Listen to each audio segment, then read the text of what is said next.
Olá, dando continuidade aqui ao nosso curso de Física 2. No vídeo de hoje eu vou falar sobre ondas sonoras, né? A parte de acústica aí, que é uma parte bem interessante, né? A gente pode relacionar com diversas aplicações, também uma parte aí, como o próprio nome já induz, né? A pensar, relacionadas aos instrumentos musicais. Então, é bem interessante essa parte aí, relacionada a tudo aquilo que a gente já vem estudando, né? Sobre ondas, né? Fenômenos ondulatórios e as características também dessas ondas. Vamos aqui então a alguns slides para a gente poder discutir isso aí. Então, como eu disse, a gente costuma chamar essa parte de acústica, né? Primeira coisa que a gente, para a gente até levar isso aqui em consideração, né? Também que é interessante. É uma sala da Orquestra de São Paulo, né? Ela tem o teto dela, ele é adaptável, né? Você consegue modificar a estrutura do ambiente de acordo com o tipo de apresentação que você tem. Então, isso é algo bem interessante. Em relação ao volume, veja que a variação é bem considerável, né?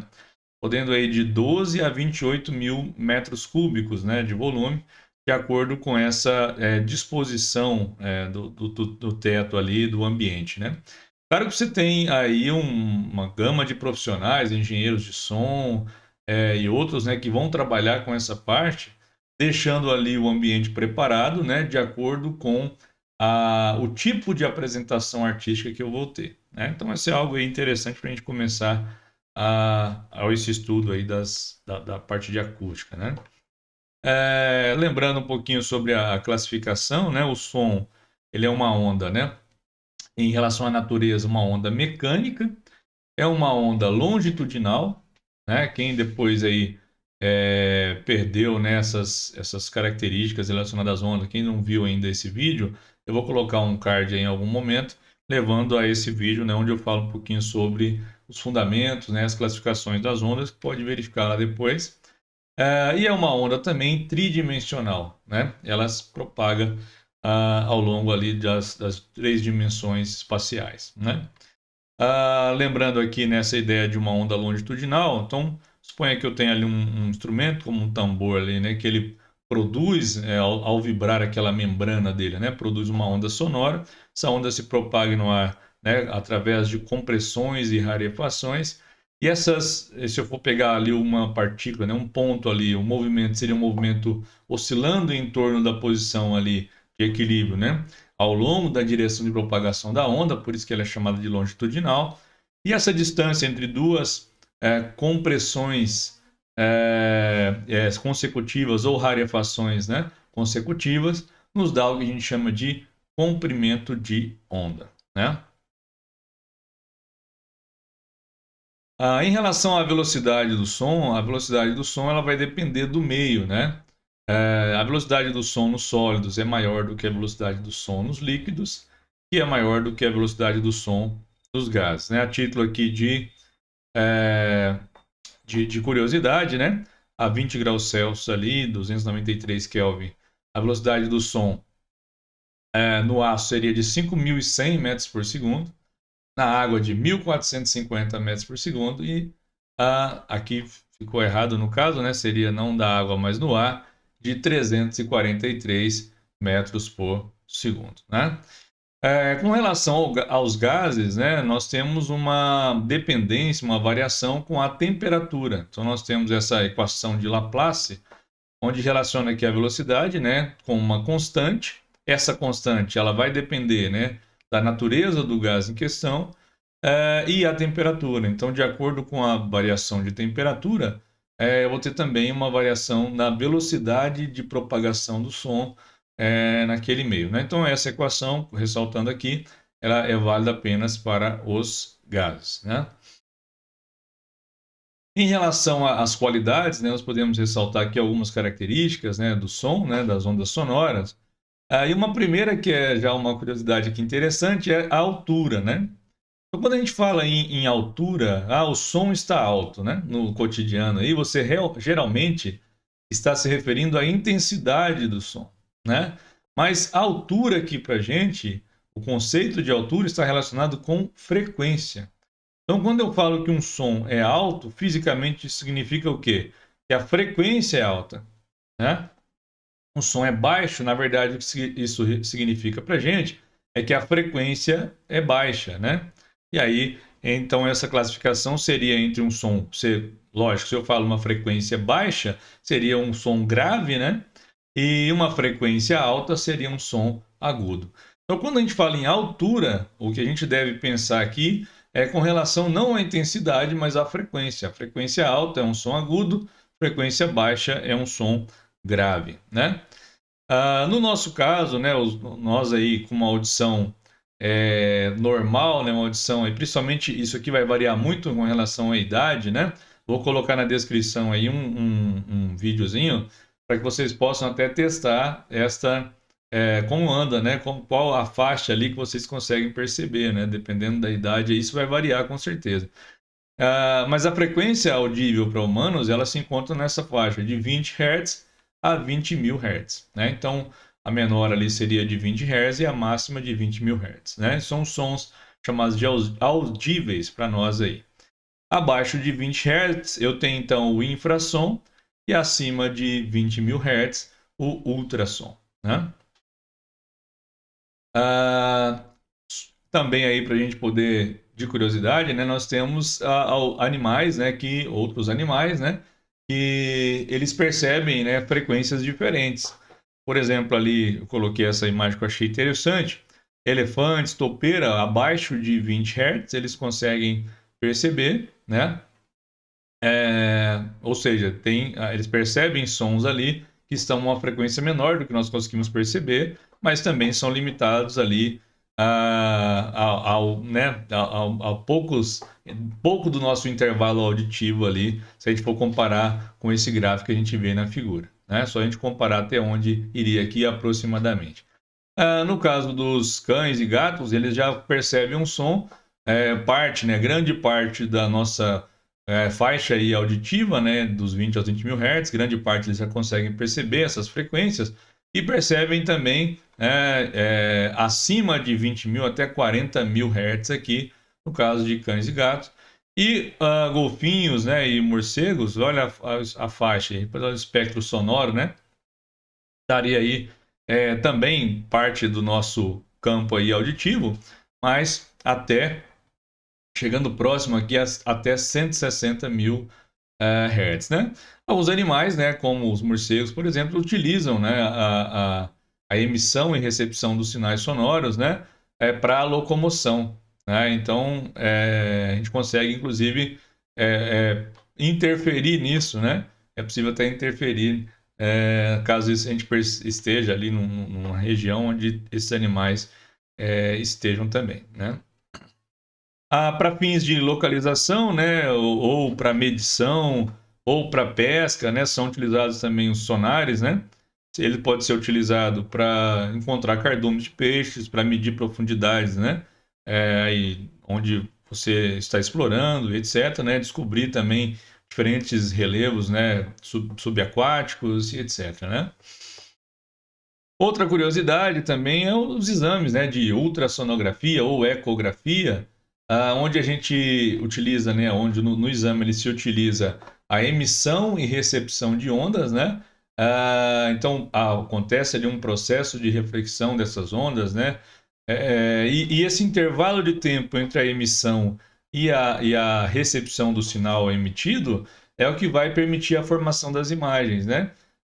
Sejam elas de imagens estáticas ou vídeos a partir dessas emissões. Então, e não se limita, é claro, apenas a abdominal, mas também de veias, de vasos sanguíneos, né? De ver como é que está o fluxo sanguíneo. Esses exames são realizados aí das mais diversas finalidades, né? Com relação ao nosso corpo, tratamento da saúde, diagnóstico de doenças, percepção, né, do desenvolvimento de uma criança, por exemplo, também quando a mulher está grávida e assim por diante. Outras características importantes, né, a intensidade sonora, né? Aqui sim falando em intensidade. Então, quando eu quero distinguir um som de forte, um som de intenso, né, um som fraco, a característica, a qualidade relacionada aqui é a intensidade, né? Então, se o som é forte, né, intenso, ele tem grande intensidade, né? Se eu for relacionar isso com amplitude, a onda vai ter uma amplitude maior. Quando é um som fraco, né, pouca intensidade, pequena intensidade, eu tenho uma amplitude menor.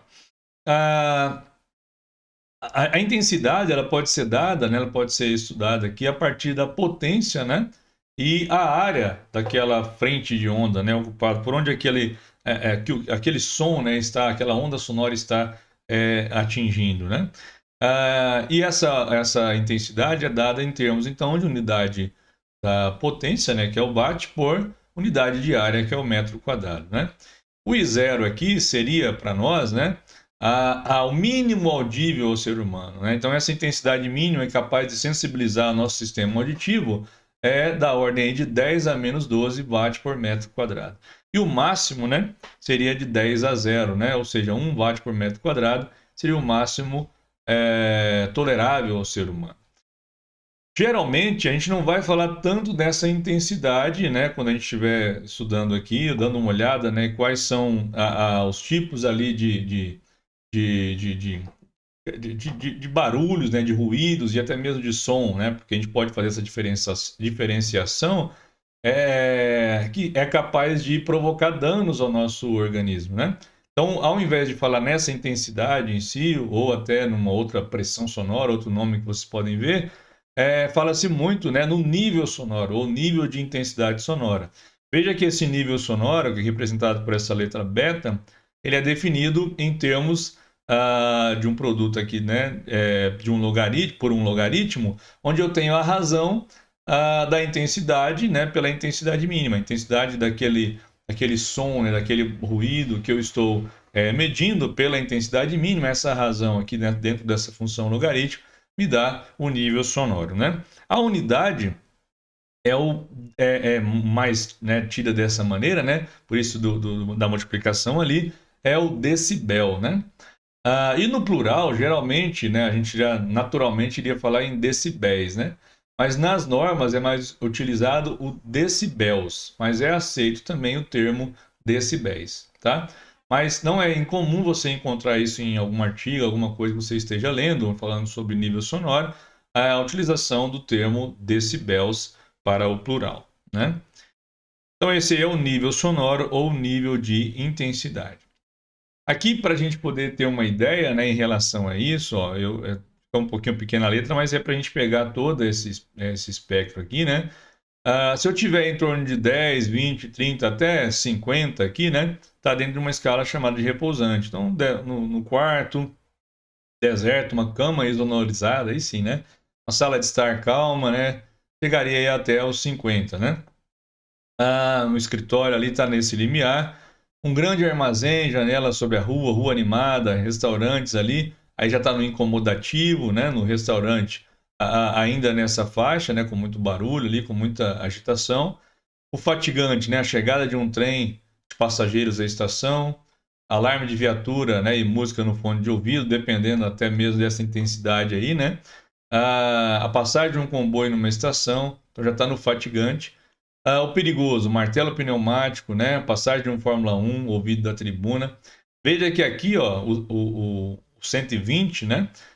120 decibel ou decibéis aqui a escala obviamente está aumentando, seria o chamado limiar de dor. A partir desse ponto, né, isso vai provocar sensação de dor mesmo, né?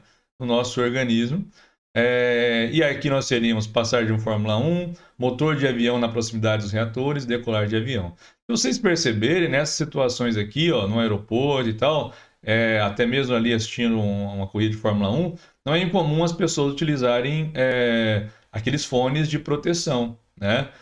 Até porque quem trabalha nessas regiões, eles precisam se precaver, porque a exposição ela não vai ser tão pequena, o intervalo de tempo a que ficarão expostos, né? Veja que aqui, ó, tem os níveis máximos de ruídos, né? Aceitáveis por tempo de exposição. Então vamos pegar ali no caso dos 100, vamos pegar um valor aqui 100, né, decibéis, por exemplo. Eu poderia ficar, né, uma máxima exposição ali de área permissível até 1 hora exposto a isso, né? Eu estaria aqui na passagem de um comboio numa estação. Agora, se eu ficar várias horas exposto a isso, ao longo do tempo, isso vai provocar danos a minha audição, até uma perda da capacidade auditiva, né? Uma outra característica bem interessante aqui do som, das ondas sonoras, é o timbre, né? O timbre é o que permite nós diferenciarmos, por exemplo, né, instrumentos musicais emitindo ali as mesmas notas com a mesma intensidade. Por que é a mesma nota? Quando eu falo em nota, é a mesma altura, ou seja, a mesma frequência, né? E eu consigo distinguir esses dois instrumentos.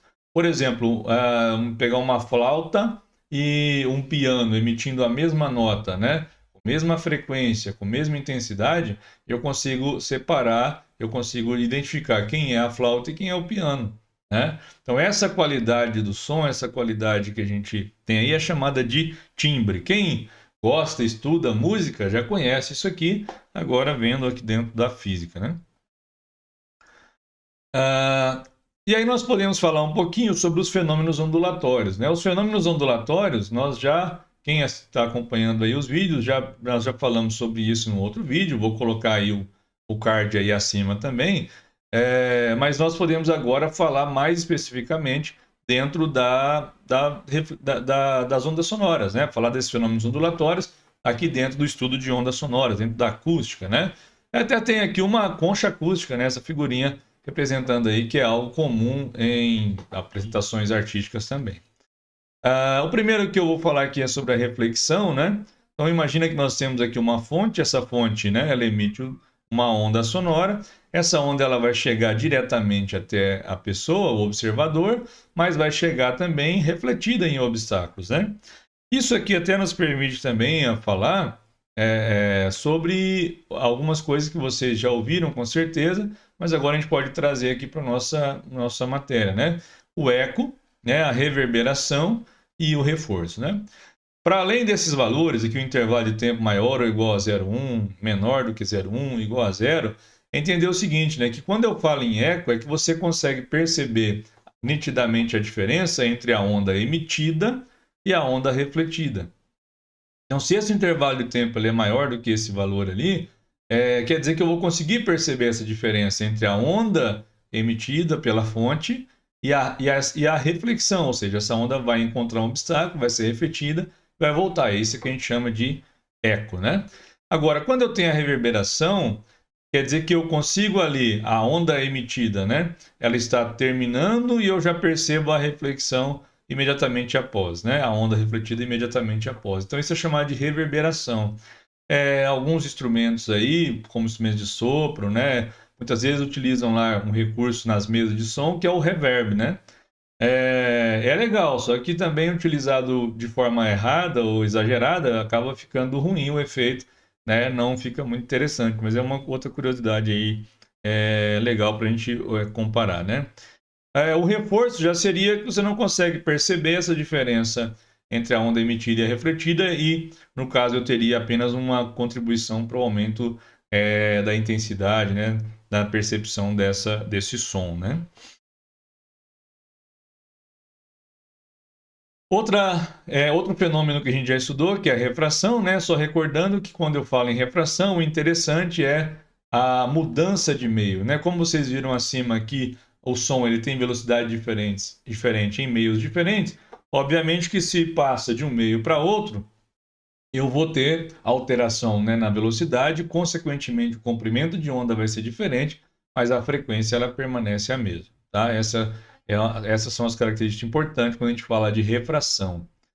A difração, que é aquele fenômeno relacionado, né, com a capacidade que as ondas têm de contornar obstáculos, né, passar por aberturas, né? E aqui vale a gente fazer um cálculo, né, pegando aí a menor frequência, né, e a maior frequência e ver como é que seria esse comprimento de onda, tomando ali a velocidade do som no ar aí de aproximadamente 340 metros por segundo, né? A gente veria que, então, o maior comprimento de onda, né? Se eu tenho a menor frequência, eu vou ter o maior comprimento de onda, seria ali de 17 metros, né? E o menor comprimento de onda, aí, pegando essa faixa, né? Que é o nosso audível, né? De 1,7 centímetros, né? Veja que a gente pode entender uma informação que estava num vídeo anterior também. Por que é mais fácil eu perceber a difração? Ela é mais pronunciada, vamos dizer assim, né? Quando eu tenho sons graves, porque se o som é grave, né, a frequência ela é menor e o comprimento de onda é maior, então é mais fácil de perceber esse fenômeno. Outro fenômeno que a gente já viu também é a interferência, né? Lembrando que essa interferência ela pode ser uma interferência construtiva, mas também pode ser uma interferência destrutiva, né?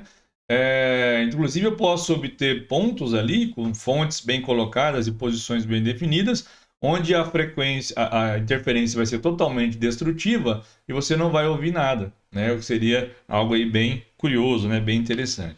Mas algo relacionado à interferência que a gente pode falar que também é um fenômeno chamado de batimento, né? É quando eu tenho a interferência entre duas ondas, que elas têm ali mesma amplitude, mas elas têm uma leve variação na frequência, ou seja, uma leve diferença na frequência dessas ondas, né? Então, ondas com frequências levemente diferentes vão levar a esse fenômeno chamado de batimento, né? Essa diferença ali entre as frequências dessas ondas de até 7 Hz, né? Eu vou perceber isso. O que se tem é uma onda resultante, né? Onde a amplitude ela varia com o tempo, né? E aí seria essa a figura aqui resultante, né? Um dado instante ali, para a sobreposição dessas ondas, a interferência dessas ondas com amplitudes iguais, mas com frequências levemente diferentes. Um gifzinho aqui mostra isso melhor para a gente, né? Para observar como é que seria esse fenômeno do batimento, né? A frequência de batimento é definida como sendo a diferença, né, aqui em módulo entre a frequência das ondas que deram origem a essa interferência ali, né? Essa é chamada frequência de batimento. Quando alguém está ali tentando afinar um instrumento, muitas vezes isso aqui é percebido, né? Quando eu estou tentando afinar, eu estou buscando, né, fazer com que a frequência, né, do instrumento, da nota que está sendo emitida, seja igual à frequência de referência. Então eu pego um afinador, eu sei qual é a frequência de referência, eu vou pegar aquela nota equivalente no meu instrumento, vou emitir, né, e eu vou tentar igualar essa frequência com a frequência de referência. É isso que a gente está fazendo. Agora, quando eu ainda não conseguir essa afinação ali precisa, eu vou gerar justamente esse fenômeno aqui do batimento, né? De acordo com lógico que ele está emitindo ali uma frequência ou uma outra levemente diferente, e aí eu vou então perceber mesmo às vezes sem ter ali esse conhecimento, né? O que é fenômeno do batimento. Claro que aqui relacionado com a interferência. Outra coisa bem interessante aqui para a gente relacionado à música, né, é falar um pouquinho sobre as notas musicais, as frequências relacionadas, falar também sobre os tubos sonoros, né, as cordas vibrantes, né, como a gente tem aí no violão, na guitarra, né, e outros instrumentos que utilizam cordas, né. Isso aí a gente pode colocar como uma aplicação de ressonância de ondas estacionárias, né? Então, eu tenho ali os chamados harmônicos, né? Quando eu estou executando o instrumento. Então, isso tudo está relacionado com o que a gente já viu, né? Sobre ressonância, sobre a cavidade ali do instrumento musical e também essa questão da formação de ondas estacionárias, né? Inclusive, a chamada frequência fundamental ela vai ser justamente aquela frequência quando eu tenho o menor valor ali possível para que eu consiga obter uma onda estacionária naquele instrumento específico. A gente vai ver aqui dentro, né, de tubos sonoros, de cordas vibrantes, inclusive até como a gente pode fazer para obter essa frequência fundamental. As outras notas, então, elas serão múltiplos dessa frequência fundamental. Então, pegando aqui, ó, eu tenho algumas notas aqui, uma oitava, né? Aqui nesse desenho teríamos várias oitavas, né? A gente for olhar aqui, quem entende um pouquinho de música, né? Seria o Dó1, Dó2, Dó3, Dó4. Aqui nessa escala, com a escala de Fá, né? Para quem entende um pouquinho aí de música. E se eu pegar esse Dó3, ó, o Dó3, a frequência ali seria de 261,6256 Hz, né? Geralmente a nossa nota de referência é o Lá3, ou 440 Hz, está aqui. Mas vejam só, curiosamente, que eu até destaquei, né? Aqui nós, claro, nós teríamos também as notas, sustenido, né? As notas ali que a gente tem, quem já trabalha com música entende o que significa esse símbolo aqui, né?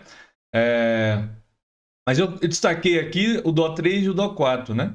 Se você for comparar entre o Dó3 e o Dó4, aqui nós, como eu disse, você tem sempre em múltiplos, né? Mas de um Dó3 para um Dó4, que seria então uma oitava, né? Eu tenho o dobro da frequência. Então, se a gente pegar aqui essa frequência e multiplicar por 2, né? Como é que eu estou falando do Dó3, eu vou chegar ao Dó4, que é começa aqui a próxima oitava, e assim por diante, né? Então essa aqui é a frequência, né, dessa nota específica, o dobro dela seria o próximo Dó ali, o Dó4, e aqui no meio, é claro, eu vou ter os múltiplos, né, os múltiplos desse valor definindo as notas, demais notas da escala musical.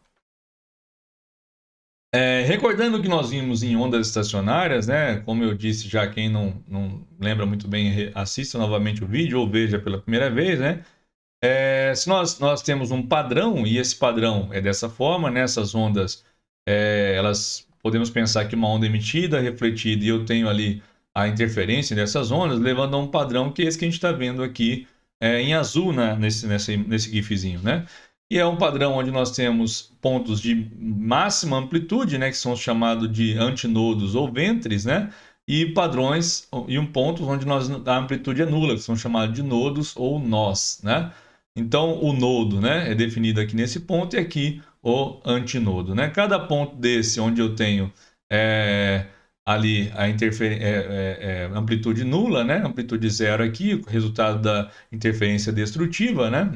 Naquele ponto, é o que nós chamamos de nodo ou nó, e o outro com amplitude máxima é o antinodo ou antinó, ou ainda ventre também, né? A distância entre dois nodos consecutivos ou antinodos consecutivos, né, é o que nós chamamos de meio comprimento de onda. Então, isso equivale a metade de um comprimento de onda, né? Isso vai nos auxiliar a perceber, né, os chamados harmônicos ali, quando eu tenho, né, a geração de ondas estacionárias em cordas vibrantes, né, nos instrumentos musicais, em tubos abertos, tubos fechados, e encontrar inclusive uma relação para determinar, né, quais seriam ali os harmônicos em cada um desses casos. Essa estrutura de nodos e antinodos aí é o que nós chamamos de onda estacionária, né? Aplicando isso então aos cordas vibrantes ali, principalmente, né, relacionadas a instrumentos musicais, né?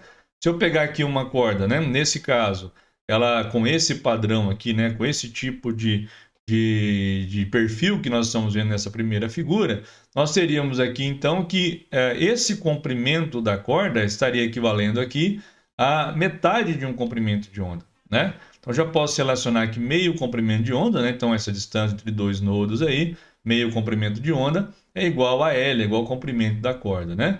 Se eu isolo aqui o lambda, né? Nesse caso, colocando aqui como lambda 1, seria igual então a 2 vezes L dividido por 1, né? Vamos ver mais. Se eu tenho essa formação agora, nós temos aqui meio mais meio, né? Meio comprimento de onda mais meio comprimento de onda, né? Então, teria igual a 1 comprimento de onda, né? Então, 2 vezes meio comprimento de onda, né? Igual a L. Isso levaria, então, a um lambda 2 igual a 2L sobre 2, né? Se eu tenho agora essa formação, né? Então, eu teria meio mais meio mais meio, né? Então, 3 vezes meio comprimento de onda, ou 1,5, né? Comprimento de onda, igual a L. Então, ficaria, isolando aqui um lambda 3 de novo, igual a 2L, 2 vezes L dividido por 3, e assim por diante. Então, você já pode pensar aqui de onde isso vai dar, né? Nesse caso, ó, o que a gente obteve ali naquela análise, né? A gente pode escrever uma forma de recorrência que seria o quê? Que o lambda n, onde esse n aqui, nesse caso, admite, né, os valores 1, 2, 3 e assim por diante, esses inteiros aí positivos, né? Seria igual a 2 vezes L dividido por n. Então, um lambda qualquer aqui, né? Um lambda n aqui seria dado por 2 vezes L sobre n, né? Admitindo esses valores de n, né, sequenciais aí. E a frequência, como o lambda, né, relaciona com a frequência e com a velocidade, sabemos que a velocidade é igual ao comprimento de onda vezes a frequência, né? Então eu posso dizer que o lambda é a velocidade pela frequência, isolando a frequência, então nós temos nv sobre 2L, né? Isso define aqui para a gente, né, os chamados harmônicos, né? Então esse N pode ser igual a 1, igual a 2, igual a 3 e assim por diante. E eu vou obtendo esses harmônicos aí para esse sistema das cordas vibrantes, né? Outros sistemas interessantes para a gente são os tubos sonoros, né? Aqui eu coloquei essas imagens, né, dos órgãos de tubo, né, gigantescos, que é um dos maiores do mundo, né? Esse aqui é uma pessoa ali executando também. Mas nós temos os instrumentos de sopro aí como exemplo, né? Flauta, sax e outros instrumentos de sopro, que são exemplos de tubos sonoros. No caso dos tubos sonoros, né, nós podemos classificar eles como tubos sonoros abertos e também como tubos sonoros fechados. Quando você fala em tubo sonoro aberto, quer dizer que ele é aberto nas duas extremidades, né? E aí eu vou dar uma olhada no perfil dessas ondas estacionárias geradas nesses tubos, né?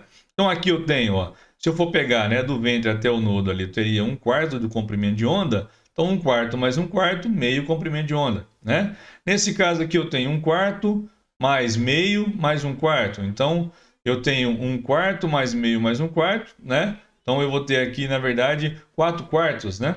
Porque o meio seria 2/4, mais 1/4 mais 1/4, então 4/4. Então aqui eu tenho meio mais meio 1, mais 1/4 mais 1/4, então 1,5, né? Então eu posso ir relacionando isso aqui também para obter a mesma ideia de uma forma de recorrência. Então aqui eu teria lambda sobre 2 igual a L, onde L seria o comprimento do tubo, né? 2 vezes lambda sobre 2, né? Igual a L também, né? Então aqui eu tenho, ó, meio comprimento de onda, 1/4 mais 1/4 também não é meio, então 2 vezes lambda sobre 2 igual a L, né?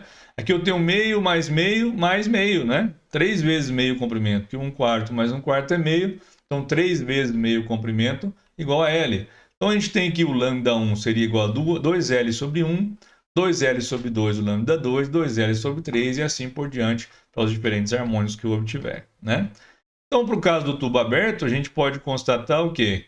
Que o lambda, né, para um harmônico qualquer, né, aqui seria um maiúsculo, né, um N maiúsculo, já que eu coloquei maiúsculo, mas isso é apenas uma letrinha, não vai mudar nada, né? 2L sobre N, né? Onde esse N, então, vai assumir os valores 1, 2, 3, semelhante, e 4, 5 por diante, né? Semelhante ao que a gente tinha lá nas cordas vibrantes, né?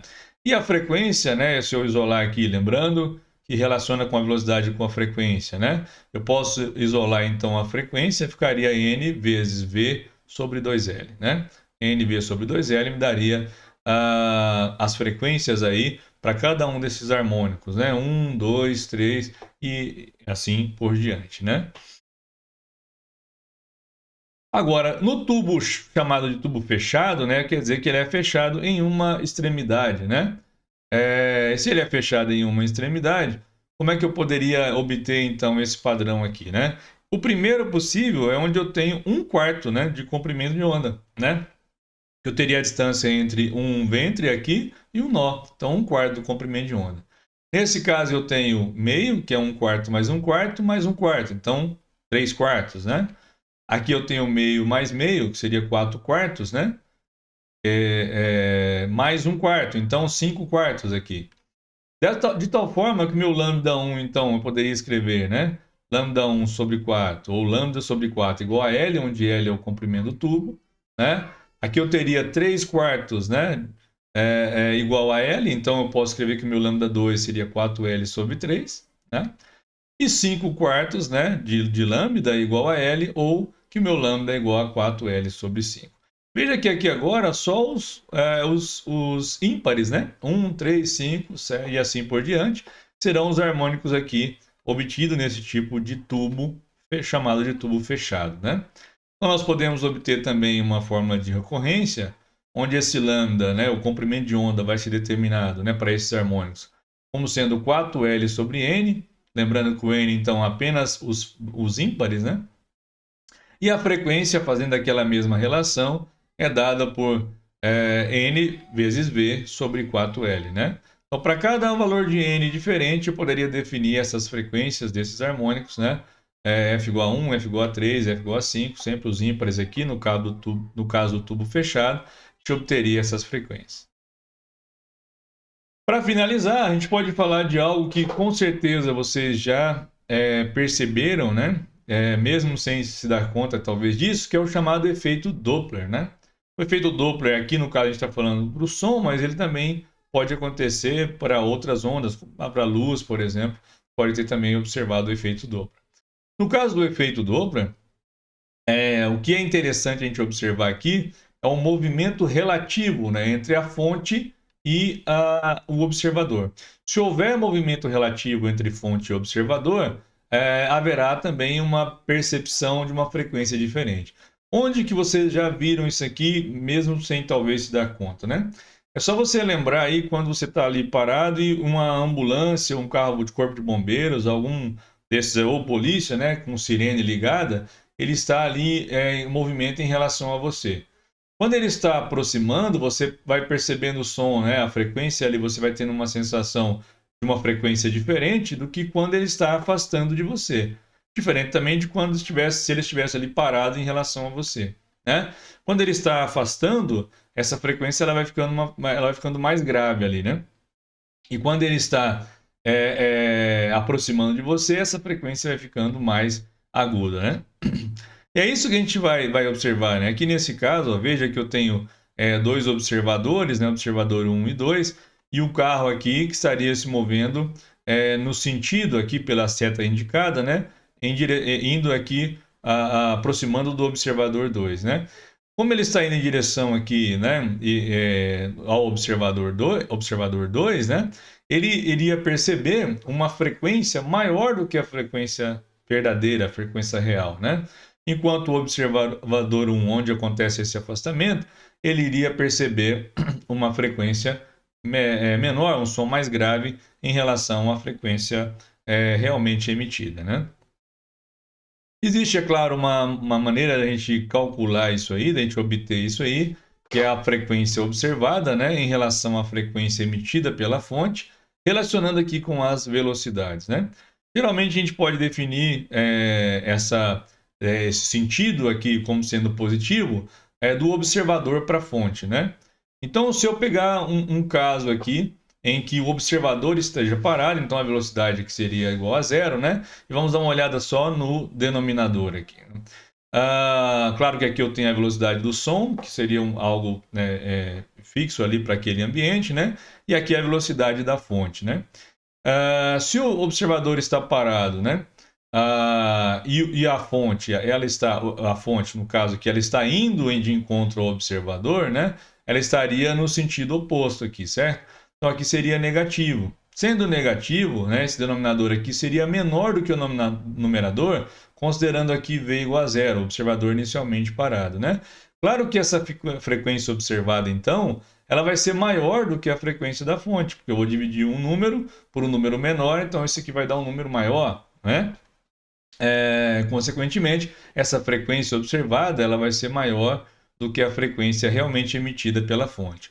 Agora, se eu tiver o contrário, se o observador, né, está parado e a fonte está afastando dele, né, está no movimento aqui de acordo com esse sentido adotado como positivo, aí aqui seria mais, né? Sendo mais aqui, esse número aqui de baixo, né, o denominador, ele vai ser maior, novamente considerando velocidade do observador igual a zero, né, para facilitar aqui essa nossa observação, né, esse nosso comentário aqui, essa nossa interpretação.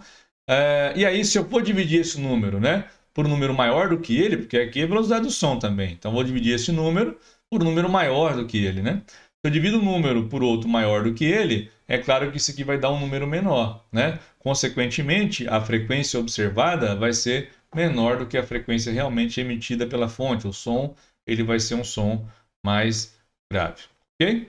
Então assim a gente pode compreender o que seria o efeito Doppler e até, né, relacionar com coisas que a gente percebe aí no cotidiano. Então é isso, né, que eu tinha para falar com vocês aí com relação a esses fenômenos, né, ondulatórios relacionados aqui à parte de acústica, né, o estudo das ondas sonoras. Espero que tenha sido interessante para vocês e até um próximo vídeo.